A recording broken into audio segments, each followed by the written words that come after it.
Hello and नमस्कार मेरे प्यारे साथियों, कैसे हैं आप सभी लोग। उम्मीद करता हूँ आप सभी लोग अच्छे होंगे।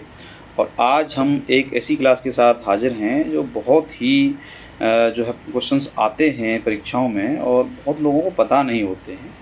तो आज इसके बारे में जानते हैं, खनिज संसाधनों के बारे में कि कहाँ कहाँ कौन सा खनिज प्राप्त होता है। तो चलिए शुरू करते हैं। खनिज संसाधन, पहले हम जानेंगे वितरण और इसकी प्रकृति के बारे में। तो देखिए, भारत में अच्छे और विविध प्रकार के जो खनिज हैं, संसाधनों से हमारा भारत जो संपन्न तो है, परंतु इनका जो वितरण असमान है। तो भारत में प्रायद्वीप चट्टानों में कोयले, धात्विक खनिज, अभ्रक व अन्य अधात्विक खनिजों के अधिकांश भंडार संचित हैं। तेल और अलोह खनिज क्या हैं? प्रायद्वीप के पश्चिमी और पूर्वी भागों पर गुजरात और असम की जो तलछटी चट्टानों में अधिकांश तेल निक्षेप पाए जाते हैं। और प्रायद्वीपीय शैल क्रम के साथ राजस्थान में अनेक अलोह खनिज पाए जाते हैं। मैदानी क्षेत्र की बात करें तो उत्तरी भारत के विस्तृत जलोढ़ मैदान आर्थिक महत्व के खनिजों से लगभग विहीन हैं। ये विभिन्नताएं खनिजों की रचना में अंतर्ग्रस्त भूगर्भिक संरचना, प्रक्रिया और समय के कारण हैं। बिंद क्रम में बात करें तो बिंद क्रम की शैलों में स्थूल, मध्य एवं सूक्ष्म कणों वाले बलुआ पत्थर, शैल और चूना पत्थर सम्मिलित हैं, जहां निचली विंद शैलें चूनेदार, मृण्मय एवं सागरीय हैं। वहीं ऊपरी विंद शैलें नदीय एवं ज्वारनदमुखी हैं। चूने का पत्थर सीमेंट उद्योग का आधार है। धारवाड़ तंत्र क्या है? भारत में सबसे महत्वपूर्ण जो खनिज युक्त शैल तंत्र धारवाड़ तंत्र है। ये शिलाएं अत्यधिक धात्विक हैं, जिनमें सोना, लोहा, मैग्नीज, अभ्रक, कोबाल्ट, क्रोमियम, तांबा, टंगस्टन, सीसा आदि जो खनिज प्राप्त होते हैं धारवाड़ तंत्र में। हृदय स्थल की बात करें तो भारत में दक्षिण पूर्व में उत्तर पूर्वी पठारी पट्टी में खनिज संसाधनों के सबसे बड़े भंडार पाए जाते हैं। कहाँ? भारत में दक्षिण पूर्व में छोटा नागपुर पठार, दंडकारण्य पठार एवं ओडिशा पठार इसी क्षेत्र में अवस्थित है।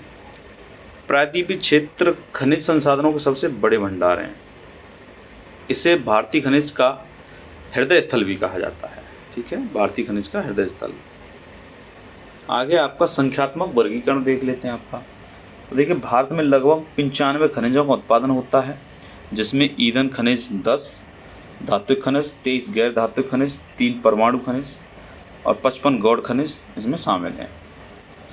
मूल सांख्यिकी की बात करें 2019-20 के डेटा के अनुसार, तो इस दौरान खनिज उत्पादन का जो कुल मूल्य है वो 1,23,588 करोड़ रुपये अनुमानित है, जो वर्ष 2018-19 की तुलना में लगभग 3% की कमी को ये दर्शाता है। धात्विक बनाम गैर धात्विक मूल्य इसमें क्या है? वर्ष 2019-20 के दौरान धातु खनिजों के लिए अनुमानित मूल्य 60,822 करोड़ रुपए और गैर धात्विक खनिजों सहित गौड़ खनिजों का जो मूल्य है 62,766 करोड़ रुपए आता है।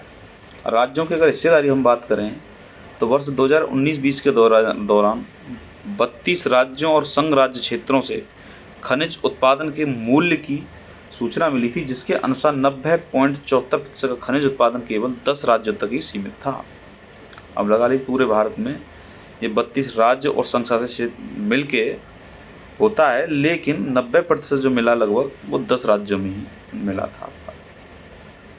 इसमें अग्रणी राज्य कौन कौन से हैं कि देश में खनिज उत्पादन के अनुमानित मूल्य के संदर्भ में उड़ीसा आपका अग्रणी राज्य है, जो कि 24.68% जो है योगदान देता है खनिजों में।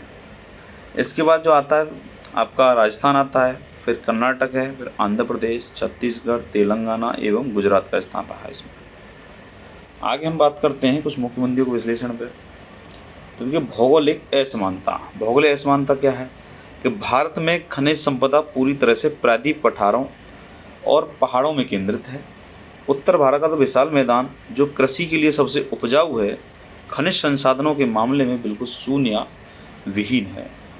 और अगर धारवाड़ तंत्र का महत्व जाने, यदि भारत को औद्योगिक रूप से मजबूत होना है तो धारवाड़ शैल तंत्र सबसे महत्वपूर्ण है, क्योंकि देश के सभी प्रमुख भारी उद्योग लोहा, तांबा, मैग्नीज है इसी तंत्र से प्राप्त और खनिजों पर निर्भर हैं।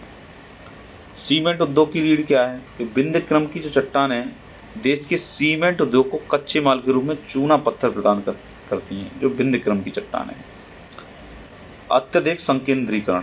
सांख्यिकी से पता चलता है कि भारत के मात्र 10 राज्य मिलकर 90% से अधिक खनिज राजस्व पैदा करते हैं।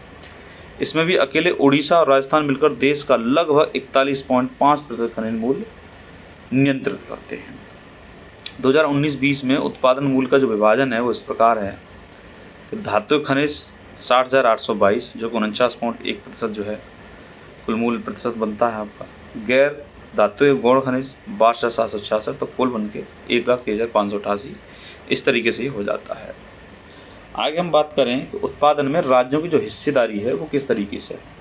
उड़ीसा की 24.68 है जो कि देश का अग्रणी खनिज उत्पादक राज्य है। दूसरे नंबर पर आपका राजस्थान आ जाता है 16.91% के साथ, जो कि अलोह खनिजों में ये समृद्ध है।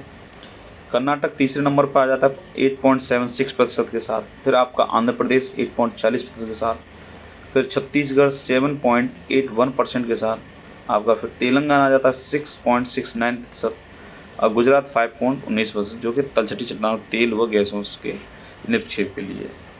केंद्रीकरण के देश का जो कुल 90.74% खनिज उत्पादन मात्र 10 राज्यों तक ही सीमित है, जो खनिज संपदा के अत्यधिक क्षेत्रीय संकीर्णीकरण को प्रमाणित करता है।